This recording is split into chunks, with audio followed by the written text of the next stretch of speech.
0111. Then for the first one, this is the function side, means it defines what we are trying to do, means all the ALU parts, then the immediate version of those, and then the load store are only 2 types are present, and finally the 8 types of branch instructions. So and so what is your opcode for your art type instruction? From this side, then the front 6 bits and the last 6 bits I'm using. The front are only for identification, and the last ones are actual functions. Okay. What we are trying. Okay. Then the ALU part is only basic, means I haven't drawn the internals.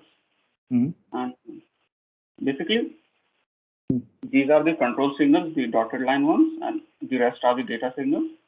And since 4 parts are there, mainly AND, XOR, addition, and the shift logic, it's there internally. Which I haven't shown over here. And basically for the complement part, we can do it using the addition part only. Right.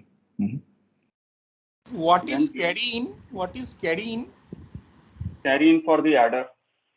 No, I don't think in the way you perform additions, there is a separate carry in for the adder. You can add the content of 2 registers, that's all. There won't be another third 1-bit input. So that you can remove, I guess. No, suppose I need to make a complement. So what I will do is I will invert B, set A to 0, and set carry into 1. Oh, okay. So in one cycle you will. Okay. So that is a 2's complement basically. You will do. So carry in is an internal signal, right? From control. That's what I'm saying. It's a control. It comes from a control signal. Okay, yeah. I understand. Here's dotted lines probably, right? Even dotted line signifies in your diagram. Yes, sir. Dotted lines are the control signal. It's coming from outside, from the control part. Okay. And what is that? Like blue line, blue XOR or addition? Why is it? No, that is addition. Means I wasn't able to find any proper symbol. Okay. No issues. Yeah. Okay. Then this is the bigger part. So the ones in pinkish color are all the control flags. Basically, it comes from here. Okay. Okay. So your branch logic is where is your branch logic? Branch logic is on the top. Okay. 3 multiplexers basically. Okay, so you have got. I see in your circuit diagram you have got 2 places where you have written ALU. Okay, so what is the ALU on the top? That is for this branch part, only right? For PC plus 4, yes. PC plus 4. Okay. Okay. So right. If I go instruction wise, then okay, from here I'm starting. Mainly the RS and RT will be the number register address will come from here. Then the data will be read. Now the first and the second operand are connected to multiplexer. Means depending on the what we are performing, we can select using the control. Because here I can select A to be 0, and the B source can be selected something so that I can get complement, or it can either be directly some value from the register, or it can be some immediate value extended. It depends on the instruction and the control signal. And for the jump part, the flags means there were 3 dependent jumps, like whether the carry is there negative, or whether the number is negative or it's 0. So those can be selected based on the control, means which type of jump instruction it is there. You can select the proper flag and then process whether it's a valid jump or not. And in the upper part, there is no scroll. Okay. So here, even in the jump instructions, there are 2 types. Like either it's directly a label, or depending on a register, it goes to a label. So the label lengths are also 2 types. So that is being selected over here, extended. And now we are selecting whether it's a immediate value or it's coming from a register. So this is selected over here, and then it's processed whether it's a valid jump or not. If it's not, then PC plus 4 is only taken over here. And finally, this all might be satisfied, but it's not a jump instruction. So for that final guard is there. Okay. Good. And then it goes to the program counter. Okay. Right. And Fine. this is the data part. So if it's needed or it's bypassed, depending on whether it's needed or not.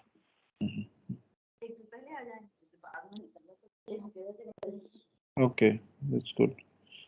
So yeah, so you can handle these instructions, branch. Okay.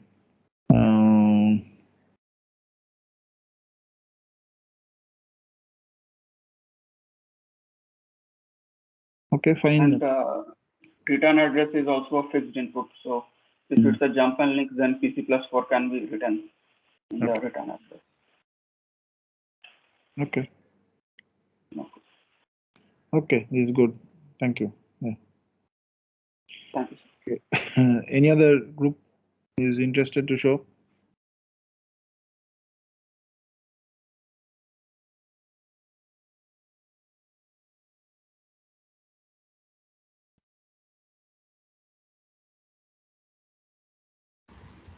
This is RSC here. I just have one comment. In spite of me mentioning several times in the theory course and in the last lab class, attendance level is very poor. Okay, so this is kind of the fag end of the semester. We have about 2 weeks of class left. So I do not want to now impose attendance criteria and deduct marks, etc. to penalize students. But my concern is that if this is the level of attendance for relatively complicated topics that was being covered in the last class, like I was covering cache memory, associativity, virtual memory, all these things. And in the next topic that would be covered, like pipelining. Those are probably the more complicated parts of the course. If your attendance level is at that level, like less than 50% students are turning up, I think you will have difficulty in the third exam, and particularly the dual degree students, you will need to take the HPCA course. Okay, that's a core course for you. You will have also difficulties there if you do not understand these concepts, because the HPCA course will assume that your understanding of the basic stuff taught in this course, you have a clear understanding of those topics. Okay, so I would again strongly suggest do not miss classes. I know you have the recorded videos available to you, slides are being provided, everything. But still there are many issues which are not clearly mentioned in the slides, or not always also mentioned in the textbooks clearly. So one thing is very important, that is this programming as assignment that which has been given to you. All of the groups, right? Each of the groups should make an independent attempt to get the work done. Okay, so although there may be similarities in concepts, right? I mean, what we have seen, right? I mean, and what we know is that there will always be differences if you are doing it in an independent manner. So if you find out, like that there is a sort of a copy or something like that, then that will not desirable, circumstances. So please try to make an independent attempt. That is something that we are requesting you. It's not very difficult. The whole point of us interacting is to make it easy as much as possible. But this is a requirement, right? So it's a curricular requirement. So all of you have to try to do it in an independent fashion. Okay. Okay. So any other group wants to show? Yes, sir. We would like to. Yeah. Please go ahead.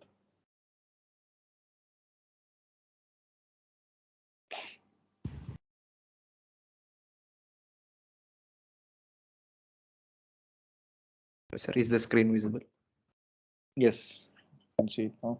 Yes, sir. We thought of 4 types of instructions. So the first one is R-type instruction, which includes add these instructions. These will have opcode 6 bits. Then the one register will be of 5-bit and the second register of 5 bits. And since we are including the shift instructions here, we have included shift amount. And there will be a function code of 6 bits. And there will be a remaining 5 bits since we are not using that for anything. And then similarly, we have I-type instruction. So how many instructions can you add? Like just after this? Yes, sir, there will be many since there is 6 bits opcode and 6 bits function code. Mhm. You'll have so many possibilities and there will be many instructions that can be added. Mhm. And in the A type instruction, we have 2 registers and 1 immediate value. And we have implemented, we have not divided add a complement I and these two because we want to maintain the uniformity that the immediate values will be of 16 bits. What is the meaning of that bit strings you have written at the top? 00, then there's something. They are examples. Oh, examples, okay. Yes, sir. But then your opcode cannot be 6 Yes, sir. bit 0, right? Because Yes, sir. 0 you are using for the R type instructions. Yes, sir. They will be different. Something All of different. them will have different opcodes. Yes. I forgot to change the examples. And here there will be register based branch type instructions based on this register value, or it will jump to this register value. So these 4 types instructions will be there. And there will be target based branch. So just the L value will be given, and based on the carry value also, it will jump to that branch. Then this is the main processor that we have designed. So the basic components are, this is the program counter. The numbers on the line shows the bit width of the number. So this is the instruction memory. The instruction will be sent to different parts. So the main control will get the opcode, and based on the register numbers and all, they will go to the register files. And then we have implemented a shifter outside the ALU. And here, based on the type of instructions, these will be the control lines are indicated in dotted line. So in Just general, two small suggestions. I mean, these are optional. You can do it if you have time. One is the multiplexer symbols you have used are non-standard. I know the Hennessy Patterson book also uses some strange oval type symbols probably. Those are also non-standard. But if possible, put standard multiplexer symbols. Okay. Secondly, these 4 bits tapped at the top, from somewhere you have taken, right? Yes. 4 bits tapped, instead of writing it that way, you clearly mention the range of the bits that are being taken. Okay, sir. Okay. Okay, sir. Yes. We With will the take the colon first 4 symbol bits. like you do in Verilog. Yeah, like you have done other places also. Yeah. Yes, sir. Okay. Yes, sir. So here the PC plus 4 will be so based on the type of the instruction, the control will be sent to these multiplexers, and based on that, the next program counter value will be decided based on that. And here we in the ALU we have operand 1, operand 2, and the operation, and the outputs we take are the result, which will be used in addition and complement. And we have 3 flags: carry, less than 0, and equal to 0. Those will be sent to the multiplexers using some normal AND gates, so that the jump instruction will be controlled using that. And the remaining are the same as others. So here we have implemented a separate status register for the carry, which will be updated whenever the main control says that to update. So what we are doing is the carry will be updated only in the addition instruction. And other times, what will happen? It will not update, so because in the other instructions the carry will not be used, right? So the other instructions that we are So what do you handling mean by is not updated? Means the it, right enable signal, or the like this is kind of a latch, right? yes, sir, it will be latched. Yeah. So basically, the control signal will be disabled so that no update will happen. That kind of thing. Yes, sir. This Yeah. control line will do that thing. Okay. So if it is a latch, I would suggest you write a D latch. Yes, Flip sir. flop is a different thing. Okay. Yes, sir. Flip flops are usually. Where is the latch? Do you have? Here, sir. Here. Okay. It is used for the carry signal. So you have one thing that I see, that there is a feedback that you have from the output back to the input, right? Yes, sir. Yes, sir. So is that feedback needed? Why do you need that feedback? Yes, sir. In instructions other than add, we will get always the carry to be 0. Mhm. But while we are doing the carry jump or not carry jump, then we need the carry instruction that has been obtained from the addition instruction. Okay, wait. So usually these kind of feedbacks, right? When you do a design, you will get a warning. So that is because of a combinatorial feedback. Okay. Yes. So that uh, He has given a latch, so maybe. so that So latch there is no that direct that combinatorial that thing. He no has that a latch latch. that latch how you if you implement a combinatorial block, right? Like an No, no, always no. I think That if is you not a write it like combinatorial that, block. it will instantiate a latch. I mean, Xilinx internally has latches. So this is yeah. a sequential component. So this DFA, this So is a this will sequential component. be implemented as a hardware macro latch. I mean, some sort of latch instance. Yes. So the thing is that if you find out, so just keep this in note that if you find out usually, right, I mean, it is good to probably have some other location and from there to feedback because and you the one way to break the feedback path is to use a flip flop, okay, like a D flip flop or something like that, where there is a clock. Yes. So keep this in mind if you are seeing a warning, and accordingly you can take actions if required. Yes, sir. Why do you require? You have provided the multiplexer to ensure that the old value is held. Is it? I mean, why Yes. do you require the feedback at all? Yes, sir. Because This is the in same question that Professor DM asked just now. I yes, sir. mean, cannot understand. We are updating only if this control update carry is 1, sir. If it is not, Why don't you make that control signal control the latch directly? yes, sir. We can use that as a reset. Yeah, and then get Yeah, rid of the marks. You yeah, don't that is what my point was. Then you don't need that feedback actually, which need is the marks, right? problematic, No need for any additional complexity. Yes, sir. right?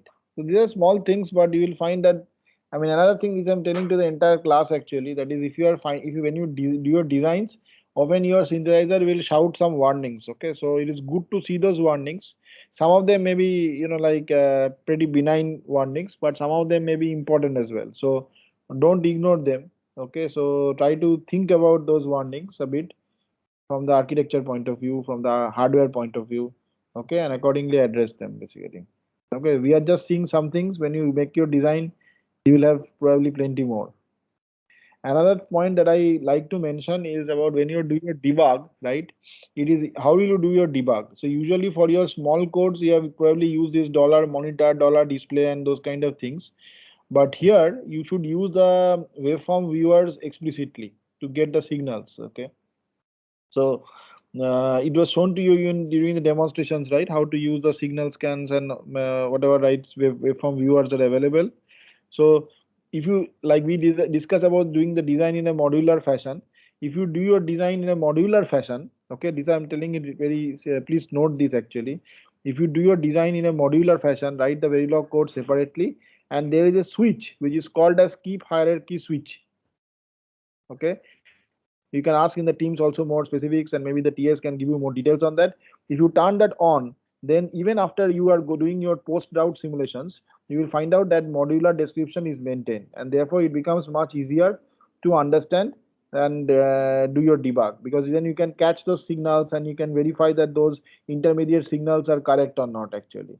Otherwise they will flatten the entire design, and you will have one file which looks very different actually from your original Verilog code once they do the synthesis and things like that. So bottom line is that use your modular structure as we have discussed in your Verilog codes, like have different files for each of the modules, okay, and run it through your synthesizer, and also turn this keep hierarchy on switch. I think you use this also during the carry look at assignment, right? So use that switch and keep that switch on so that the modular structure is maintained and your entire Verilog code is not flattened out. Okay. Yes, sir. Yes, sir. That's it. Is my design. Okay. Thank you. That was. By the way, one quick point actually. I mean, I saw one point. I mean, maybe can you bring that share the screen once more? Yes, sir. So I see that so your controller, right? You have seen that you have written, ALU control, shifter control separately, right? Yes, sir. So usually, right, it's good to keep split the data design into the data path and the control path separately. Okay. So if you are drawing a diagram, a better way to draw the diagram is where you have a line where through which you can segregate the controller unit and the data path unit. Okay. So maybe you can readjust your diagram a bit, and even keep this in mind when you're writing the codes also. So your data path and control path should not kind of mix up and intermingle with each other. Yes. Okay. Yes. Okay, thank you. Any other group wants to show? So all those groups which are showing up their designs, we are essentially keeping a note, like that. These are groups which are kind of, like participating. It's not that I'm saying that those who are not showing up are not participating, but we would like to see more participation, more involvement from you. Any other group wants to show? Yes, sir. Hello? Yeah. Yeah, it is. Yeah. Share your screen. Yes.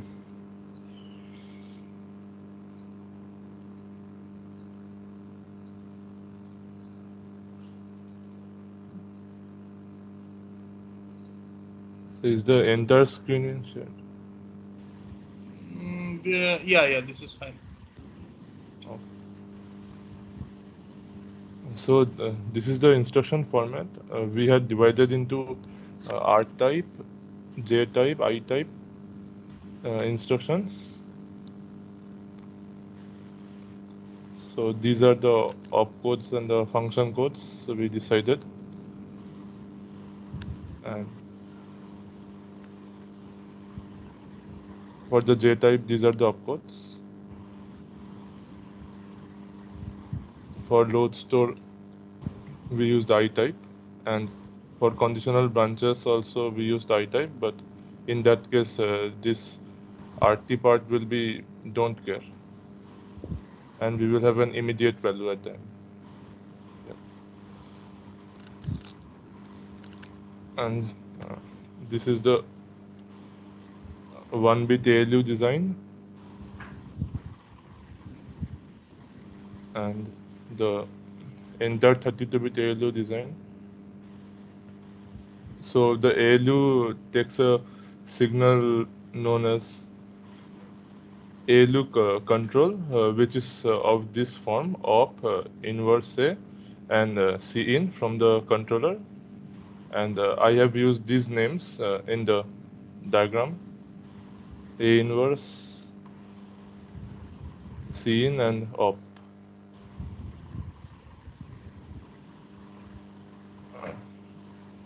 And we prepare the truth table for converting from the function code and the controller controller generated ALU op to the ALU control bit. And this is the CPU design. So Why did you adopt? So are you adopting a bit slice design technique? Like you will first design a 1-bit ALU and then, you showed something like a 1-bit ALU, right? yes. What is the significance of that 1-bit ALU? Yeah, so first I thought that there are many instructions: addition, AND, XOR, and shift left, shift right, and shift right arithmetic. So the mux value would have taken values from 0 to 5, and so I divided that part into. In one part I handled the AND, XOR, and the plus, and that is handled in this part. The ripple carry unit, and after that the shifts are handled separately, so we can No, that is fine. No, that is fine. I'm yes. just asking that in your architecture, Yes. So basically, you will be replicating that one bit unit 32 times for 32-bit operations. I mean, Yes, sir, for addition. okay, yeah, that's what I'm asking. So that is called a Uh-huh. bit sliced design technique. So okay, yeah, I mean you can do it. Yeah, only yeah. So I mean for actually, this this. will run mainly for the plus. For and then XOR, I don't think any rippling of Yeah, carry it's will. parallel. Anyway, it's a Yes. bitwise parallel operation, right? Yes. I mean, but still. So you have implemented this is your adder, right? You have implemented Yes, it's sliced it into the bits basically, right? in like a ripple carry.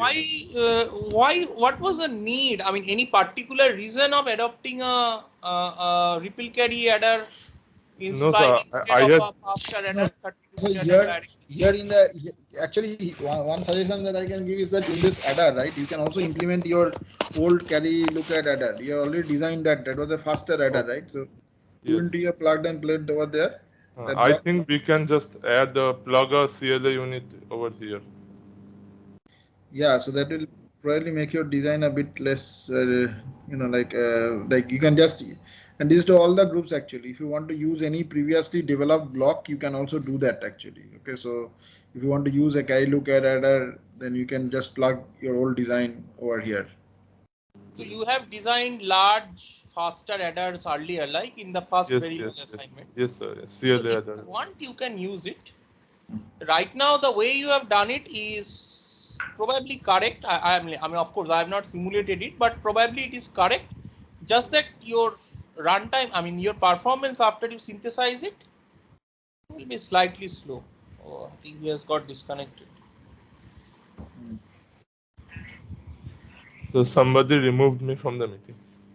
Somebody removed you. Yes. So that is. Friends, don't commit this type of nuisance, okay? Was We are it having an important discussion. Please cooperate. So is it visible now? Don't create nuisance. If you are not being able to, if you are not contributing to the discussion, at least don't disturb others. Yeah. So Anurag, Yes. my Yes. only concern was that your functionality will be correct, just that because of this 32-bit thing, adder might be slightly slow actually. Adder and all the operations that depend on addition. Yes, like complement. Slightly low, yeah. Yes. So Yeah, actually, yeah, I mean, actually, if you want to do it, one thing, if you're interested, you can do it. And this again, I'm telling it to all the groups. So you'll find that in FPGAs there are specific carry chains actually, okay, which are very optimized in the lookup tables. So if you are using those carry chains, right, then your design will be very fast. But we are not telling you that you have to use it, but if you are interested, then you can also try to Google it out. There are several references which will help you to that effect, and you can try to use that actually. So you will find that in the lookup tables inside the FPGA, there are some inputs as you have seen, right? And there is also a D flip-flop. Along with it, there is a separate carry path. Okay, and one of the reasons why the FPGA providers develop this carry path is to have a very efficient carry chain structure. Okay, so if you are interested, then you can also have that component enabled, or you can utilize that feature in on the FPGAs and make very fast. Even in a ripple carry adder, you can try to like get that stuff and see how it works. Okay, but I would suggest that you can try that subsequently. First of all, you go ahead with the plain and simple adder. I think the best thing that you can do is use your old adder, because you've already verified that component. You can just plug it over here. Later on, if you are interested, you can also try to see that whether you can use the carry path. Yeah. Okay, so how will you do the block? So like this branch instruction? Did you mention that? I'm was logged out for some time actually. Could you show that? Yeah. Again, you see, I mean, for most of your designs, actually, I'm seeing sometimes that maybe you have thought about this properly. Like that okay, the controller is, but keep in mind that the controller should be very much like segregated from your data path actually. So keep that in mind also. So we will change this. It's, yeah, I mean, maybe what you have drawn is okay, I mean, actually, but at least if you are at least if you when you develop the code, keep in mind that that controller is separated out, and it doesn't kind of mix up with the data path element. So the code should be also reflecting that point, that aspect. Yes. Okay, so how will you implement? So- can you just take some examples? Yeah. So I had developed the approach like maintaining two levels for jump and branch, and this and get. So I should start from here, program counter. So first, I have not yet mentioned the exact range of codes that are used. I will mention that. I will add that to the diagram later.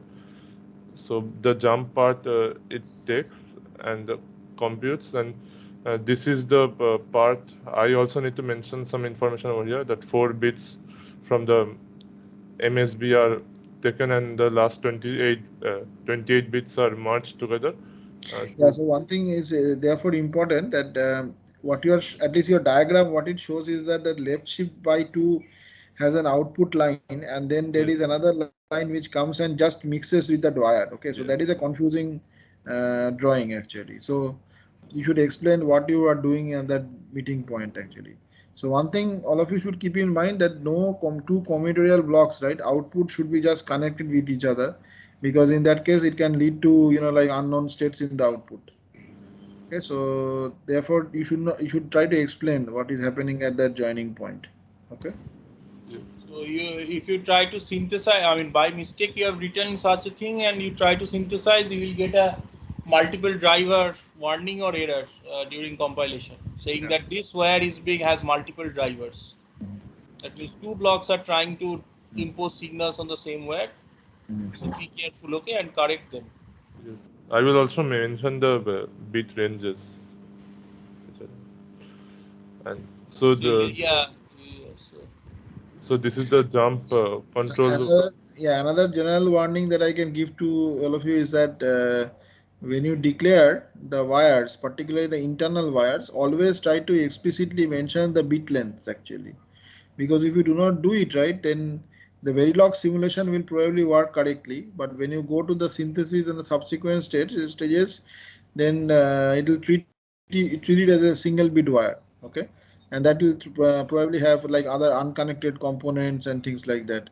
So ensure that you are properly writing down. You know how to specify the dimension in Verilog. So all the intermediate wires which you are using to connect blocks, they have proper dimensions specified.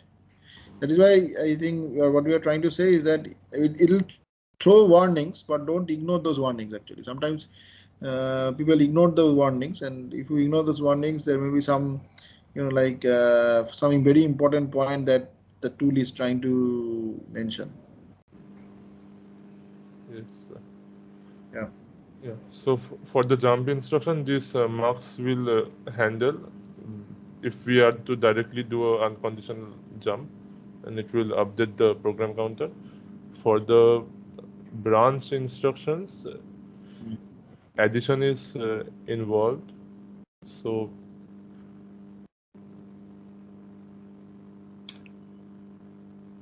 yeah, so this line corresponds to the next PC operation, and this line corresponds to the new branch value based on the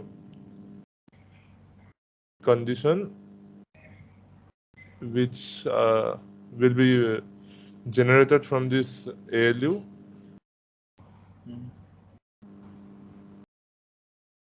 And it will be checked in this mux. It will be Checked in this mux first, the first level. No, I don't mean the checking of condition. The condition checking occurs mainly in the ALU. The ALU has an is0 line, and for other operations also, like complement, etc., I have used. that AND gate is how many bit AND gate that you have drawn? The 0 thing. This is one bit. This is 1 bit anyway. Because A0 is this one. So it computes the OR of all the results. And if that is 0, it means all the bits are 0. And for passing explicitly 0 as one of the operands, I have used these two multiplexers additionally with 2 extra control input lines, A0 and B0. If A0 is 1, the A operand will be set to 0. Okay.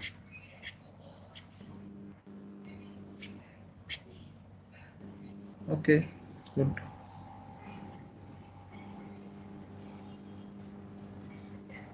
And then we prepare the truth table for the controller.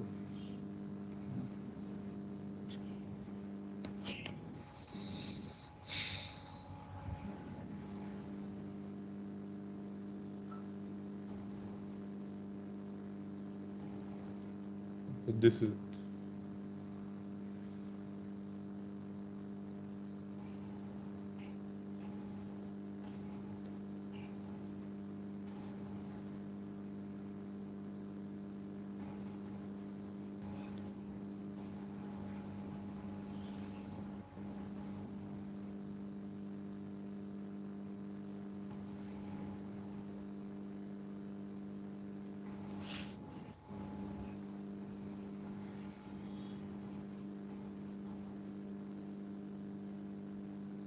so should I stop it? Okay, thank you. Yeah.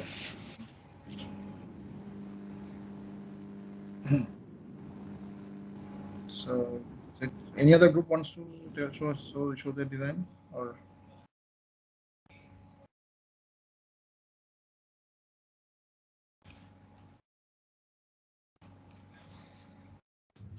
Yes, sir. Want to show? Yeah, Share it. should I share my screen? Yeah, go ahead. Yeah.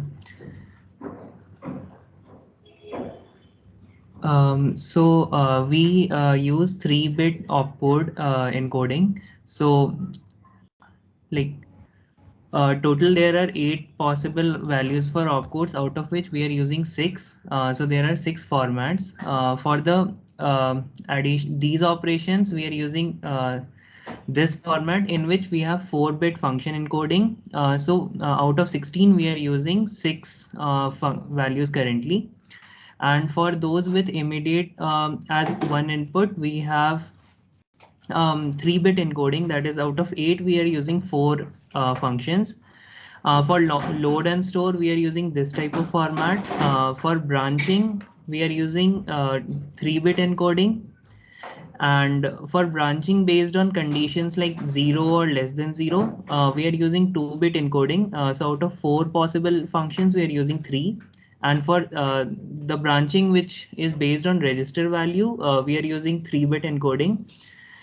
And this is the ALU, this is the data part. So one thing is we are using a separate module called instruction reader. So basically it processes the instruction and like it takes an input 3-bit opcode, but to the control unit it gives 8-bit output. So it basically merges the encoding and the opcode so that the circuit is simplified. And also for the label, also the final jump, in case of jump operations, the label calculation is done in this module only. So it takes in as input the next value. Maybe you can name the module instruction decoder. Yeah. Okay, instruction decoder or something. Yeah, I think that is more standard than instruction reader. Yeah, so this takes the input instruction and the program counter next value. This program counter value is needed for calculating the label to which we have to jump.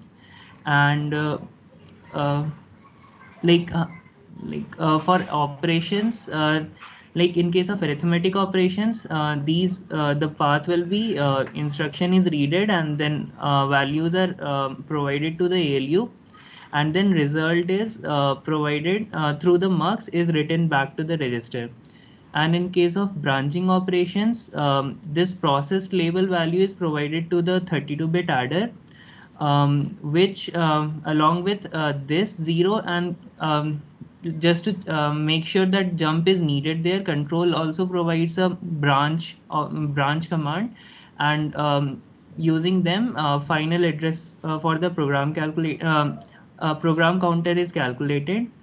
And for branch and link operation, in which we are supposed to write one register, the 31st last register to the current value of program counter, the next value of program counter is used as an input, and it also takes a control line as input to the multiplexer, which decides which value we have to write to the register.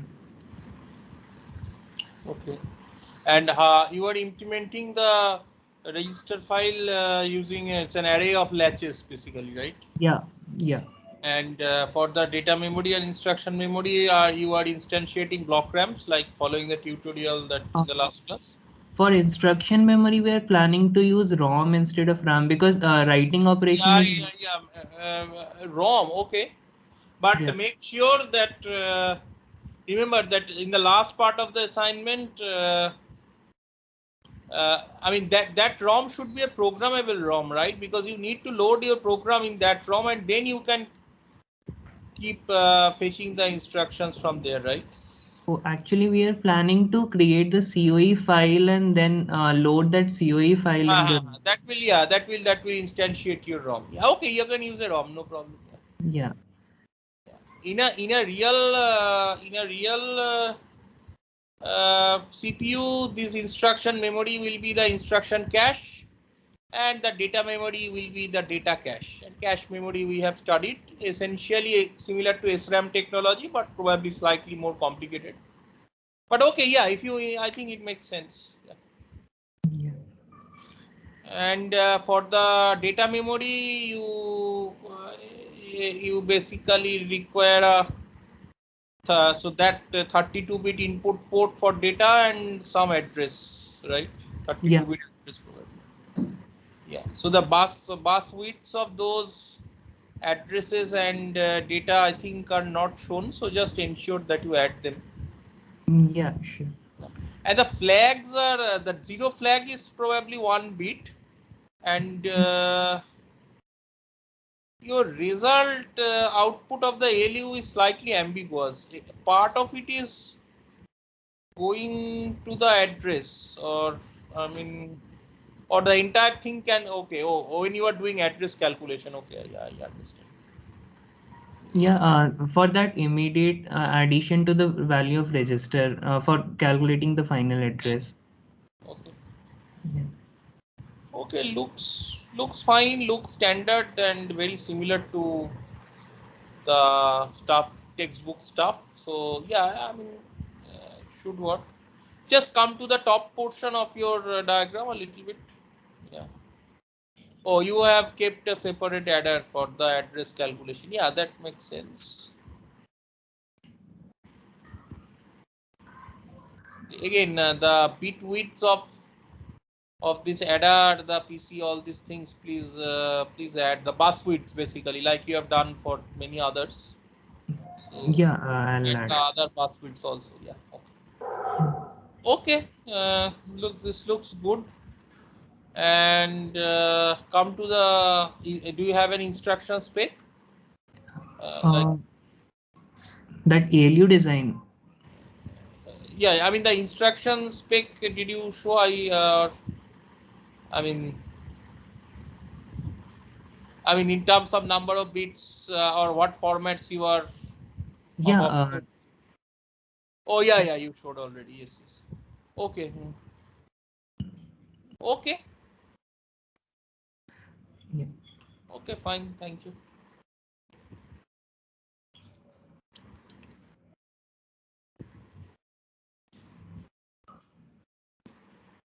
Any other group?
Any other student wants to give a demo?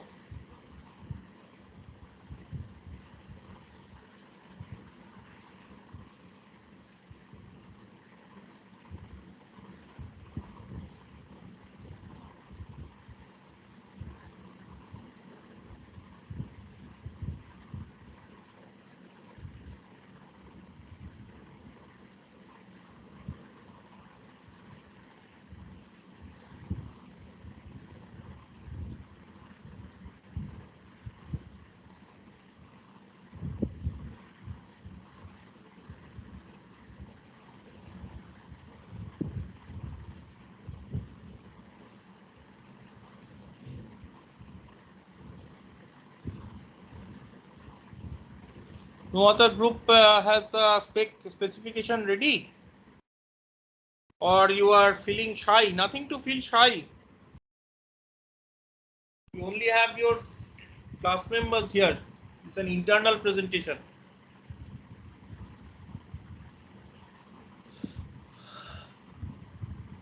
As you have seen, if you give a demo, there are small mistakes, etc. We can give our suggestions, and you can probably improve your designs and overcome these mistakes. That will help you in the final run.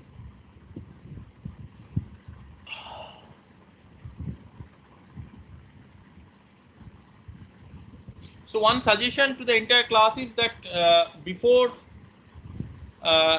don't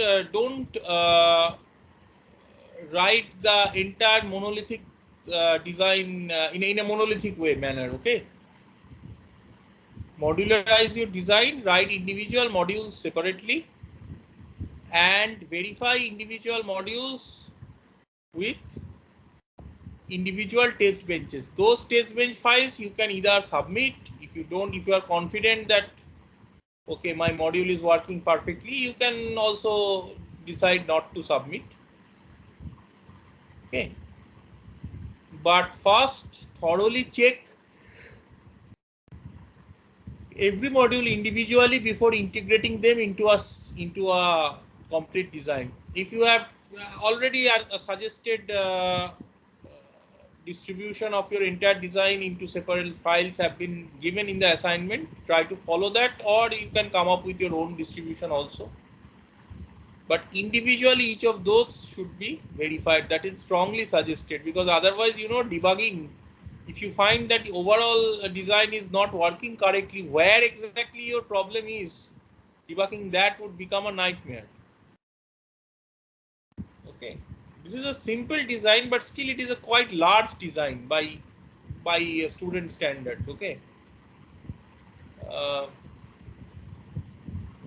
so please debug every module carefully separately. Any other group?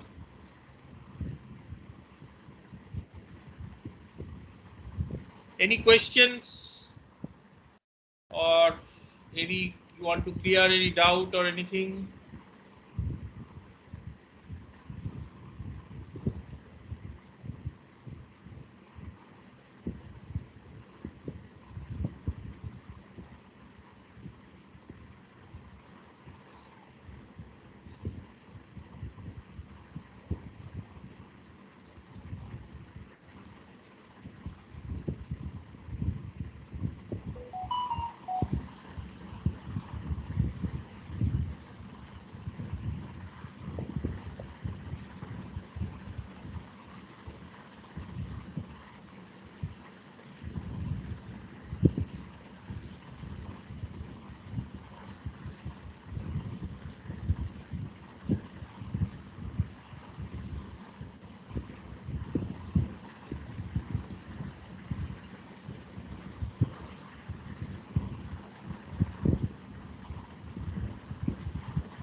Okay, so if there are no further groups to give any demo,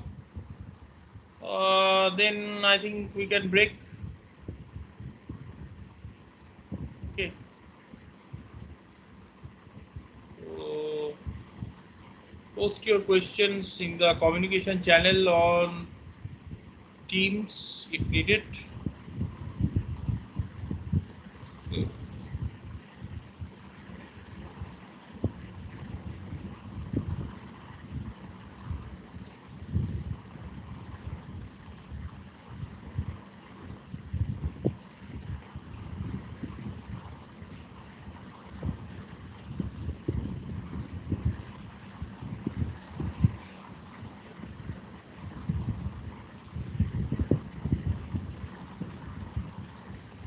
Okay, thank you.